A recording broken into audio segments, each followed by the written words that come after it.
Hello guys, and welcome back. As you can see here, I've got my mounting block installed for the embedding of the under the table switch machines, the Atlas switch machines. So I was able to get 13 installed today, which is what phase 1 of the Alvaville Railroad, that's how many turnouts phase 1 has. So as you can see, they're nice and flush.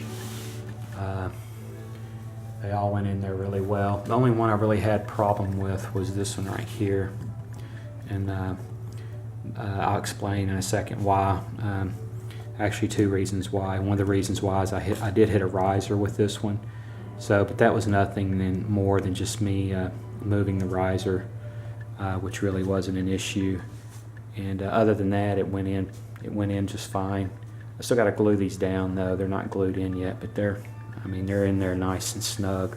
I was able to take my time this time and get some nice clean cuts and everything. So turned out well. Let me pop one of these here. So like as you can see here, you can see my hand there on the other side. You know, you got the hole all the way through, so if your switch machine fails, you can replace it.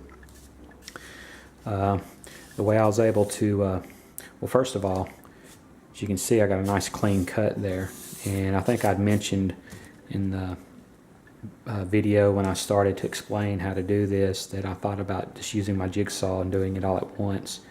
Well, I decided to try it that way, and it worked a whole lot better. So I didn't even use the wood chisel to dig the foam out down to the plywood and then cut.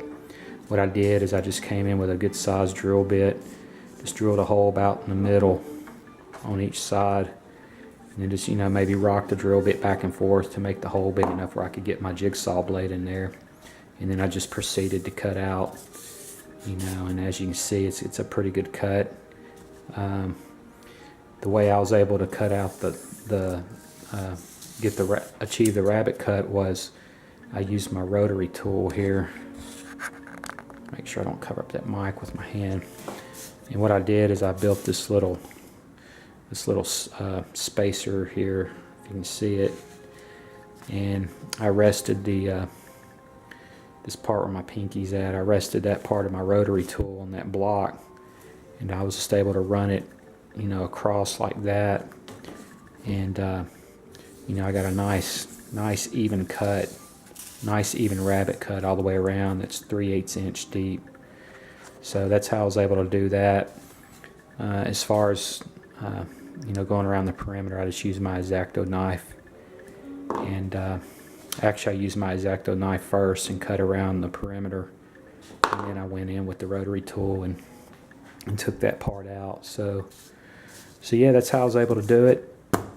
It went in well. I think it's going to work out just fine. So you know, obviously the next step here, sorry guys, I'm trying not to jerk the camera around here too much, but we'll come in and start installing the Cork Roadbed, which I'm using the Midwest product, and I'll show you guys how to do that. You do it a little differently around these turnouts. There's a way to do that, but yeah, after we get the Cork Roadbed down, you know, then we'll come in with our turnouts here, you know, and get those. I don't know if you notice. Well, let me move this out of the way here a second. See how I've got these marked? I'll make those lines a little bigger, but what that enables me to do is to see exactly where I want to, you know, where my turnout was actually placed before I pulled the track up. So, you know, I've got these numbered here because I definitely want everything to be uniform. And actually, I was thinking about shooting some videos. I'm gonna have to clean these up a little bit and modify these a little bit. Like, I'm gonna have to cut off the throw bar here, and this was actually a above the table manual switch, you know, so I'm gonna have to you know, try to get those to look like ties.